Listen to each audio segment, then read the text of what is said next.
Welcome to the Deconstructionist Deep Dive. The podcast that doesn't just accept the story. We break it We examine the pieces. and expose the machinery inside. Let's dive in. What if the millionaire mindset isn't a path to freedom, but the most sophisticated psychological prison ever designed? That's quite the opening hook, but it really captures the essence of what we're digging into today. Absolutely. We've been dissecting this really dense, fascinating analytical document. It's titled Deconstructing Secrets of the Millionaire Mind. And what's striking is how it doesn't treat these popular self-help programs, Harv Eker stuff is the main focus here, as just, harmless advice. No, not at all. Mm-hmm. It frames them as a serious case study. We're talking ideological control mechanisms, psychological tactics, the whole works. Stuff designed, it argues, to keep the existing system humming along. Right, so this isn't really about getting rich quick tips. It's more like an investigation into the engine room of that whole mindset industry. And our mission here, for you listening, is pretty crucial. We want to trace how these huge, really complex systemic economic problems, things like inequality, wage stagnation, get deliberately transformed. Right, transformed right under our noses into purely individual psychological flaws. Like, Yeah. It's your fault you're struggling, not the system's. And we need to pinpoint the specific rhetorical tricks they use, the language, the framing, how they get people to comply. Yeah, how does this messaging convince you that the very thing limiting you is actually your key to getting ahead? It's about digging into the how and the why. How does something promising freedom end up reinforcing control? Okay, let's start dismantling this. The source analysis suggests the whole millionaire mindset thing is built on, well, almost a kind of faith. It calls it the Prosperity Gospel 2.0 framework. Yeah, and that shift from the original prosperity gospel is really interesting. The old version was pretty explicitly religious. God wants you rich. Poverty's a sign of weak faith, that kind of thing. Right, divine favor. Exactly. This new version, it just secularizes it, swaps out God for something pseudoscientific. You're supposed to control yourself. The money blueprint. It's like a neoliberal update. And the function of that swap, it seems like a defense mechanism, doesn't it? Yeah. Against criticizing the system itself. Totally. It acts like an inoculation. So instead of looking outwards at bad policies, unfair wages, systemic discrimination, and saying, hey, this is why I'm struggling. You look inwards. Right. The ideology basically teaches that your bank account balance is just a printout of your internal cognitive settings. Poverty isn't a systemic issue. It's an individual blueprint problem. So all that energy, that anger or frustration that you might otherwise channel into, say, political action or demanding change from employers. And it gets rerouted, Yeah. channeled right back inside. You end up in this endless loop of trying to fix yourself, often spending a lot of money in the process. If you're struggling, the message isn't organized. It's buy this course to fix your faulty wiring. Precisely. And that brings us straight to the core concept holding it all together. The money blueprint itself. Our analysis calls it a non-falsifiable tautology. Sounds academic, but it's a killer critique. Okay, break that down. A tautology. Yeah. That's something that's true just by definition, right? Like, Right. It is what it is. Impossible to disprove. Exactly. And the money blueprint concept is set up perfectly like that. It's a closed loop. It can't ever be proven wrong within its own system. How so? Well, think about it. If you follow the program, you buy the book, you go to the seminar, you do the affirmations, and you do get richer. Then obviously the program worked. Proof you raised your blueprint. Bingo. The success proves the blueprint concept. But what if you do all that, you spend the money, follow the steps, and you don't succeed? Or maybe you even lose money. Then that just proves your blueprint was really low to begin with. More deeply ingrained than you thought. Precisely. So the failure also proves the blueprint concept. It means you just need more intervention, more seminars, more coaching, maybe the platinum package this time. It's logically foolproof in a really insidious way. The outcome doesn't matter. The framework always confirms itself. Which is why the analysis says its status as, actual knowledge. Its epistemology is basically on par with astrology or reading palms. It can't be tested or falsified. You only know your blueprint setting after the fact based on whether you got rich or not. Right. And this is what the source labels deception inventory, #1. Pseudoscience wrapped in a tautology. It makes you outsource your own diagnosis to the guru, and it instantly pathologizes your circumstances. Bad luck? Nope. Faulty internal wiring. It basically guarantees you feel like a failure until you fully buy into their system. Yeah. And then there's that famous analogy they use, the financial thermostat. Oh, right. Everyone has a set point, and if you get too much money, you'll unconsciously sabotage yourself to get back to your comfort zone. It's rhetorically clever, uses a familiar image, but the analysis points out how it forces this static psychological explanation onto something that's actually incredibly dynamic and often, frankly, chaotic and external. Yeah, I mean, people's financial lives aren't thermostats. Yeah. They aren't linear. Yeah. They're huge swings, right? Unexpected inheritances, lucky breaks. Or massive systemic shocks. Think about 2008. Millions of people had their thermostats seemingly set just fine. Maybe they had savings, owned a home. Then the whole system collapses. And it wasn't because they all suddenly dialed down their internal blueprints to broke. It was predatory lending, systemic failures, external forces. Exactly. But the thermostat model, it just can't account for that. Or rather, it reinterprets it. If you lost everything in 2008, the guru says, see, your old low setting dragged you back down. You subconsciously wanted it. Wow. That's a complete denial of external reality. It is. And the source links this to deception inventory, #4, the naturalistic fallacy. That's the flawed idea that just because something is a certain way, like I'm currently poor, means it's natural or right or meant to be. So the model basically teaches you to accept your setting, your current reality, Right. rather than questioning the fairness of the system that might have put you there. Right. It makes poverty sound like a natural psychological state, not a result of, policy and power. Okay, and the engine driving all this self-correction is that very simple formula. Thoughts lead to feelings, feelings lead to actions, actions lead to results. TFAR. TFAR. It sounds logical, almost intuitive, doesn't it? Yeah, I mean, for simple things, it kind of works, right? Thought, I want coffee. Feeling, desire for coffee. Action, make coffee. Result, have coffee. Where does it go wrong? It goes wrong when you apply that super simplistic linear model to something as complex and messy as socioeconomic success. To make TFAR the only explanation for wealth or poverty, you have to engage in, well, the source calls it willful ignorance. Willful ignorance of what, specifically? What gets left out? Oh, just everything that actually shapes most people's financial lives. All the massive external factors that have nothing to do with your thoughts. Okay, let's list some. Because if you're listening and you felt blamed by this model, you need to hear this. Number one, absolutely huge. Inherited wealth and starting position. I mean, the difference between starting life with a trust fund versus starting with debt and poor schools. Your positive thinking isn't bridging that gap overnight, or maybe ever. Then there are the structural barriers. Racism, sexism, other forms of discrimination. These are real forces limiting access to jobs, capital, networks, no matter how good your blueprint is supposed to be. Absolutely critical. And related to that, access to education, healthcare, infrastructure, even just basic financial services like fair loans. If the system locks you out, your mindset alone can't kick the door down. And let's not forget, plain old random chance, luck, good timing, bad timing, avoiding a major illness, meeting the right person, being in the right place when an industry booms or busts. Right. The TFAR model basically demands that you pretend none of that matters, that the only variable influencing your bank account is the quality of your thoughts. That's a heavy price, intellectually, to constantly ignore the realities of the world you actually live in. It is. You have to actively filter out systemic injustice every single day to maintain belief in that clean, simple, but ultimately false story of total individual control. So if the intellectual framework is shaky, built on these tautologies and this required ignorance, then the actual practice has to rely pretty heavily on psychological pressure, right? To keep people hooked and following the rules. Exactly. This is where the source material gets really quite chilling, I think. It details the specific rhetorical tactics, almost like a psychological operation designed to undermine critical thinking. And to make you feel like any skepticism you have is actually proof of your own failure, your own low blueprint. Right. It weaponizes doubt. The analysis identifies 3 core human vulnerabilities that these programs typically prey on. Okay, let's start with the first one. Shame. How is shame used here? It's not just about feeling bad for being poor, is it? No, it's more insidious. It's about making you feel ashamed even if you achieve some level of comfort or stability. They push slogans like, your goals are too low, and you hit them. Wow.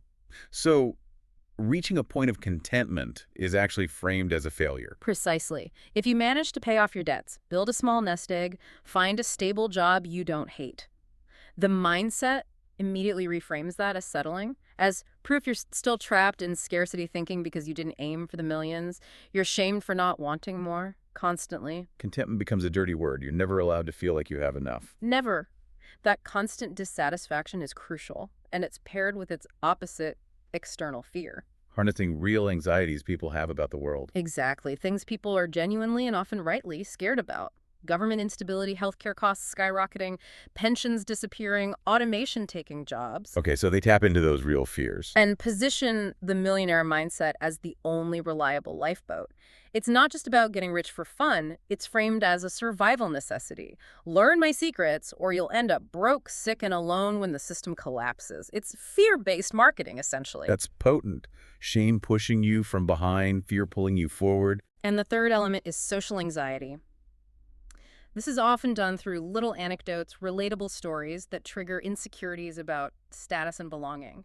The source highlights that classic one about ordering food. Ah, the chicken versus steak dilemma. If you pick the cheaper option when you're out, you're programming yourself for poverty. Right. It's a perfect little guilt trip. It makes everyday, sensible financial choices feel like acts of self-sabotage. You feel pressured to perform wealth, even if it means going into debt to buy the steak you can't afford. So it encourages spending, not saving, under the guise of abundance thinking. It's about appearances. Completely. It shifts focus from actual financial health to displaying status symbols, driven by the fear of being judged as having a poor person's blueprint. And delivering this intense psychological cocktail is the guru figure themselves. The analysis talks about their narrative, the messianic narrative arc. Yeah, this is key. The guru never just says, I worked hard, got lucky, and here's some advice. No, it's always this dramatic story. I was broke, desperate, sleeping on a friend's couch for 15 years. Failed at everything, massive debt. Until day. And then comes the magical discovery. The secret formula, the one true path they uncovered. And the effect of that story on someone who's currently struggling must be powerful. Immensely. It does two things. First, it builds rapport, he was just like me. Second, it establishes unquestionable authority. He suffered, he found the only way out, and now he holds the exclusive key. You can't get this truth anywhere else. You have to follow his specific steps. It bypasses any need for actual proof or data. His personal story is the proof. Exactly. And submission to that authority is reinforced through very specific language. The source argues it's not just motivational talk. It borders on hypnotic or cult-like linguistic programming. Things like the declarations, shouting affirmations. Yes, and the constant talk about saturating your neurological pathways, feeling the truth in every cell of your body. The goal isn't intellectual agreement. It's visceral bodily submission to the doctrine. You have to embody it, not just understand it. And what about those call and response things you see in seminars? Like the leader shouts, "Are you ready to be rich?" And the crowd screams back. Or the good or good thing. Classic groupthink tactics. Good or good is a perfect example of a thought-terminating cliche. It presents a false choice where both options affirm the premise, shutting down any possibility of nuance or disagreement. If you hesitate or if you think, well, actually, maybe it's not that good, you stand out. Right. You instantly mark yourself as negative, resistant, probably saddled with a low blueprint. In that high-energy, high-pressure seminar environment, your individual critical thinking just gets overwhelmed by the need to conform. And that atmosphere, that pressure, makes people vulnerable to what the analysis calls value inversion, flipping basic virtues into flaws. Yeah, two really big ones stand out. First, demonizing comfort. The mantra, comfort is the kiss of death. So wanting stability, safety, maybe just not constantly hustling. That's bad. According to this mindset, yes. It's framed as complacency, weakness, settling. It directly echoes that old Protestant work ethic idea that rest is inherently suspicious, that you should always be striving, producing, accumulating. It basically pathologizes the fundamental human need for security and peace. It justifies relentless work by framing rest as a moral failing. Exactly. If you're comfortable, you're doing it wrong. And closely linked to that is the second inversion, the suppression of prudence. Meaning, being careful is bad. Worse than bad, it's proof of fear, proof of scarcity thinking. The constant command is act in spite of fear, or feel the fear and do it anyway. But hang on, isn't fear sometimes useful? Like a signal that something is genuinely risky or a bad idea? Prudence, caution, due diligence, aren't those good things in finance? Absolutely essential things. But this ideology reframes that healthy skepticism as just another symptom of your poor person's blueprint holding you back. It encourages you to ignore warning signs, take huge leaps of faith. Often involving buying more of their products or investing in risky schemes they might be associated with. Precisely. It disarms your natural BS detector. The analysis compares it to celebrating something like The Charge of the Light Brigade, praising reckless action just because it looked courageous, even if it was strategically disastrous. So by making caution seem like a character flaw, you encourage people to make impulsive, high-risk decisions. Which benefits? It benefits predatory systems, pyramid schemes, and of course, the guru selling the next bold step. It enables exploitation by disabling discernment. Okay, so we've got the dodgy foundations, the psychological manipulation. Now let's zoom out. The big question, cui bono? Who really benefits when this millionaire mindset becomes widespread? Right, follow the money, but also follow the power. The direct beneficiaries are pretty obvious, aren't they? Yeah, the gurus themselves, obviously, Harv Eker and countless others, and the whole self-help industry machine around them. The books are often just the entry point. A lead magnet, yeah. Leading to the expensive seminars, the weekend retreats, the one-on-one coaching that costs thousands. They get rich, teaching you how to supposedly get rich. But the source pushes us to look beyond that, at the systemic beneficiaries. Who else gains when individuals internalize this mindset? Well, the analysis points strongly towards employers and capital. Think about it. If your employees believe their low pay or job insecurity is purely down to their own internal money blueprint, What do they stop doing? they stop asking for raises. They stop demanding better conditions or health insurance or pensions. They stop thinking about things like unionizing. Exactly. Why challenge the boss or the company structure when the real problem is your own negative thinking? It's an incredibly effective tool for labor control, diverting discontent inwards. It creates this workforce that blames itself for systemic issues and focuses on buying individual solutions instead of seeking collective power. Yeah, it's brilliant in a dark way. And the ultimate beneficiary? The status quo, the existing economic and political system. How so? If huge numbers of people are primarily focused on fixing their internal blueprints, doing affirmations, visualizing success, saving up for the next mindset course, They're distracted, aren't they? Distracted from looking critically at how the system itself is structured, at wealth inequality, tax loopholes, political corruption. precisely, the main battleground gets shifted. It moves from the external world policy, economics, social structures entirely into the internal landscape of your own mind. The source calls this psychological interiority. So the fight isn't about changing laws or challenging power. It's about fixing your subconscious. Systemic change starts to seem irrelevant, or worse, like playing the victim. Right.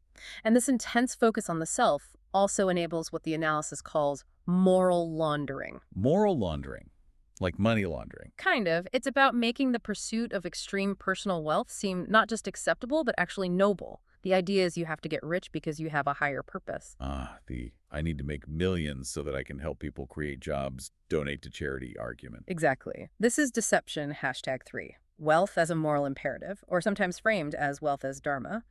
It cleverly reframes what might look like simple greed as a necessary step towards eventual altruism. So accumulating massive wealth, even if it involves maybe questionable practices, gets justified because of the good you'll supposedly do with it later. It washes the ethics clean. The billionaire who maybe exploited loopholes or workers can feel virtuous because they plan to give some of it away eventually.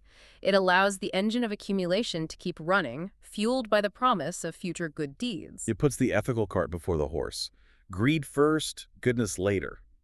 Maybe. And it all rests on this fundamental contradiction, what the source calls the central paradox, the illusion of agency. Okay, explain that. The whole pitch is about taking control, creating your life, being the master of your destiny. Right, total freedom, total autonomy, but how is this freedom delivered? Through a very specific step-by-step, highly prescriptive program. You have to say these declarations, think these thoughts, take these actions, exactly as the guru dictates. So the very promise of freedom, create your own life, is the mechanism used to enforce strict compliance. You get the feeling of being in control while actually just following a script written by someone else. A script that ultimately benefits them and the system they operate within.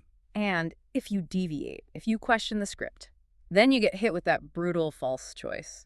The victim versus creator dichotomy. This is deception inventory, #2. Right. Either you take 100% responsibility for everything, including stuff totally outside your control, and you're a creator. Or if you acknowledge any external factor like systemic bias, bad luck, an economic downturn, you're immediately labeled a victim, whining, blaming, powerless. There's no middle ground. No acknowledging reality and still trying to act effectively within it. Not in this framework. It forces you. A comply totally creator, or accept blame and shame, victim. Yeah. And notice what that does socially. It isolates you, doesn't it? If your friend is struggling, you can't really sympathize because according to the mindset, it must be their own faulty blueprint. You can't join forces. Exactly. It completely severs solidarity. Everyone is locked in their own individual psychological battle, unable to see or address the shared systemic forces affecting them all. This is fascinating because, as you laid out, it doesn't sound entirely new, does it? These ideas, these control mechanisms, they seem to have echoes throughout history. Absolutely. The source does a great job placing this modern mindset ideology within a much larger historical and philosophical context. It shows how these aren't revolutionary psychological breakthroughs. They're often old ideas repackaged for a neoliberal age. Okay, let's start with that core claim. Your inner world creates your outer world. That sounds very new age, self-helpy. But where does it really come from? Well, one striking historical parallel that the analysis draws is with Calvinist predestination back in the 16th, 17th centuries. Calvinism. How does that connect? That was about being chosen by God for salvation, right? Exactly. You couldn't know for sure if you were one of the elect, but Yeah. you could look for signs. And what became interpreted as a key sign of God's favor, of being inwardly chosen. Earthly success. Working hard. Being prosperous. Bingo. Material wealth wasn't sought for its own sake initially, but as external evidence of internal grace. Your thriving business was seen as proof that your inner spiritual state was aligned with God's will. The inner election manifested as outer wealth. So the modern money blueprint is just predestination without God. Your wealth is a sign of your correct internal mindset instead of divine favor. It's a secularized version, yeah. You choose the right thoughts, you get the good results. And the critical smackdown to that whole inner creates outer idea comes from thinkers like Karl Marx, with his base superstructure model. Okay, Marx, base superstructure. Remind us what that means in simple terms, especially for someone struggling financially today. Marx argued the complete opposite of the mindset gurus. He said the economic base, that's the real material conditions of society. Who owns the factories, the land, the capital, how work is organized, the relations between workers and owners, that base determines the superstructure. And the superstructure is Culture, law, politics, religion, art, and crucially, consciousness and ideology. How we think, what we believe, what seems normal or possible. Marx argued that's shaped fundamentally by the material economic realities we live in. So your economic situation shapes your thoughts much more than your thoughts shape your economic situation. That's the core argument. If the base involves low wages, high debt, precarious work, lack of health care, your consciousness, your superstructure, is naturally going to be filled with anxiety, stress, maybe limited aspirations. You can't just think your way out of a fundamentally unfair base. The billionaire mindset tells you to fix the superstructure, your thoughts, to change the base, your money. Marx says you have to change the base, the economic system, to allow for a healthier superstructure. Less anxious thoughts, more possibility. It's a fundamental disagreement about where reality starts. Does it start inside your head or in the material conditions of your life? Okay, now let's look at that other core idea. Comfort is the kiss of death. The constant need to strive. The pathologizing of rest. Yeah, the historical parallel here is unmistakable. Max Weber and his analysis of the Protestant work ethic. Right. Weber argued that certain Protestant beliefs, especially Calvinism again, unintentionally fueled the rise of capitalism. He argued that the religious anxiety about salvation channeled itself into intense, disciplined, worldly activity. Working hard, saving money, reinvesting capital, denying oneself pleasure or comfort. These weren't just good business practices. They became signs of spiritual discipline and potential election. The spiritual value got attached to work and accumulation itself. Exactly. And Weber famously called the end result of this process, where the original religious meaning fades, but the compulsion to work and accumulate remains, the iron cage. The iron cage. Meaning we're trapped in a system that demands constant striving, even if we don't believe the original reasons anymore. Precisely. We're locked into the logic of perpetual growth and relentless work, not necessarily for God, but for the sake of the system itself. And the millionaire mindset. It essentially polishes the bars of that cage and sells it back to us as the key to freedom. It takes the compulsion of the iron cage and reframes it as empowerment. Keep striving, never rest. Comfort is death. We willingly embrace the cage, thinking the nonstop, fear-driven hustle is liberation. But there are other ways to think about this, aren't there? Other philosophies offer a different path. Like what? If not constant striving, then what? Well, look, East. In Buddhism, for example, Santosha contentment, Satisfaction with what one has is considered a virtue. The root cause of suffering, tanha, is identified as craving, thirst, perpetual dissatisfaction. So the millionaire mindset is basically demanding perpetual tanha, demanding the very thing Buddhism says causes suffering. It seems like it, doesn't it? It defines the Buddhist virtue of contentment as a psychological flaw, low blueprint, and elevates the Buddhist source of suffering, craving, into the engine of success. It's a complete inversion. And what about Taoism? Taoism offers concepts like wu-wei, often translated as non-action or effortless action. It's about aligning with the natural flow of things, acting in harmony with the Tao, rather than constantly forcing, striving, and struggling against reality through sheer willpower. Again, the opposite of the mindset's emphasis on forcing outcomes through intense mental effort and action despite fear. Right. These traditions value sufficiency, balance, alignment things. The mindset tends to pathologize as weakness or lack of ambition. Moving to the social dimension again, that creator, not a victim narrative, we talked about how it isolates people. The analysis connects this to neoliberal atomization. Yeah, atomization meaning breaking society down into isolated individuals or atoms. Neoliberal ideology thrives when people see themselves primarily as individuals competing in a market, responsible only for themselves. Because if everyone believes they are 100% responsible for their own success or failure, Then there's no basis for collective action, no need for social safety nets, no justification for challenging systemic inequalities. It's all on you. If you fail, it's your fault. If others fail, it's their fault. it dismantles the very idea of shared responsibility or societal problems. And the critical counterargument here comes from fields like critical race theory, feminist theory, disability studies, perspectives that insist we must acknowledge structural violence. Meaning systems and policies that actively disadvantage certain groups, regardless of their individual mindset or effort. Exactly. You can't just create your way out of redlining or the gender pay gap or inaccessible infrastructure through positive thinking alone. These theories demand we recognize that individual agency operates within and is often severely constrained by these larger structures of power and discrimination. A positive attitude doesn't stop a discriminatory algorithm or change a biased law. Right. And finally, there's that cornerstone of positive thinking. What you focus on expands. Seems harmless, even helpful maybe. But applied socioeconomically, the analysis argues it becomes a mandate for magical thinking and deliberate ignorance.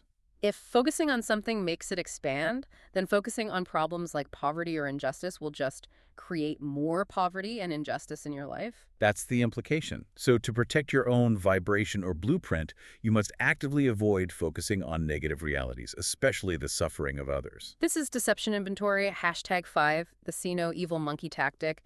It's basically mandated ignorance. You cultivate blindness to systemic problems to maintain your own positive state. And it provides a convenient way to dismiss other people's struggles, doesn't it? Oh, they must have attracted that bad situation with their negative focus. It's the ultimate ethical bypass. It justifies indifference by framing empathy or even just awareness of suffering as potentially harmful to oneself. It protects the successful from having to confront the possibility that the system benefiting them might be harming others. Okay, so if we accept the premise that this millionaire mindset, as presented, can function like a psychological prison, built on these flawed ideas, shame, fear, historical patterns of control. How do we get out? How do we reclaim genuine agency? Where do the sources suggest we look for cognitive emancipation? Well, the first, most fundamental step, according to the analysis, is a real act of rebellion. You have to deliberately redefine success for yourself. Decouple your self-worth from your net worth. Move beyond that single dominant metric of money. Exactly. See success as multidimensional. What about your health? Are you sacrificing your physical or mental well-being on the altar of endless hustle? What about relationships, community connection? Is the hyper-individualism of the mindset isolating you? And what about genuine autonomy? Not the fake creator agency, but real control over your time, your energy, your attention. The freedom not to be constantly striving, the freedom to choose work that aligns with your values, even if it pays less. That's real wealth, isn't it? Valuing time and well-being over just dollars. That feels countercultural. It is countercultural. And that leads directly to the second point, which the analysis frames as perhaps the most radical act of resistance. Embracing sufficiency, the power of enough. Saying, I have enough. That sounds simple, but why is it radical? Because our current economic model fundamentally depends on the opposite. It needs perpetual growth, which requires perpetual dissatisfaction. You must always want more, a bigger house, a newer car, the next upgrade.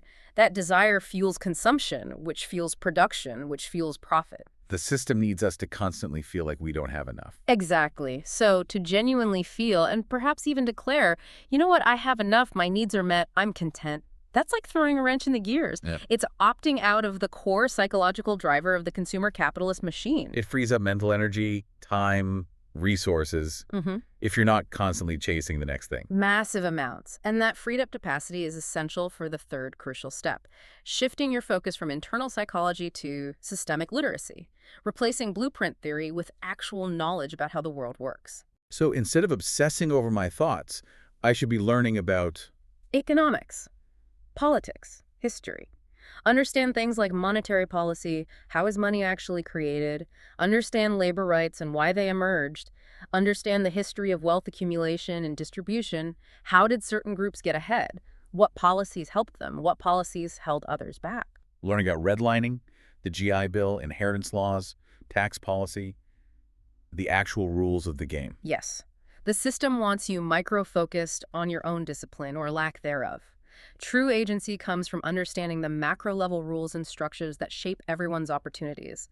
Because only when you understand the rules can you start thinking about how to change them. That makes sense. You can't fix a rigged game by just trying harder within the existing rules. You have to challenge the rules themselves. And that brings us to the synthesis, the core takeaway from this whole deconstruction. The ultimate deception, the analysis argues, is the way this mindset conflates self-worth with net worth. It convinces you that your value as a human being, your security, even your ability to be a good person, is fundamentally tied to adopting this specific, often predatory, wealth-focused ideology. And the genius of the trap is how it takes huge, complex, systemic problems inequality. Precariousness frames them as individual, personal defects, bad blueprint, and then sells itself back to you as the only cure. Ensuring you stay compliant, stay focused inward, stay locked in that psychological prison, blaming yourself instead of questioning the structure. So the path to real freedom, to cognitive emancipation, requires flipping the fundamental question. Instead of asking, And so the mindset's question, how do I change my thoughts to get rich within this system? we need to start asking. The bigger, more challenging, more powerful question. How do we collectively understand and change the rules of this system to create a more fair, equitable, and sufficient society for everyone? Shifting from me to we, and from internal tinkering to external structural change. That's the leap. From diagnosing your own supposed flaws to analyzing the actual system. That's the difference between staying in the cage and finding a way out. And that's our deep dive for this week. Remember, the most dangerous illusion is the one you don't know you're in. But now you know. We've seen how the millionaire mindset frames systemic problems as personal defects and offers itself as the sole cure, ensuring your compliance. So here's our question for you. So we've torn apart the millionaire mindset. Now the real question is, what is the one idea about money and success that you've held on to that you're finally ready to put on the chopping block? Let us know in the comments. Question the narrative. Deconstruct the dogma. See the system. We'll see you next time. Stay skeptical.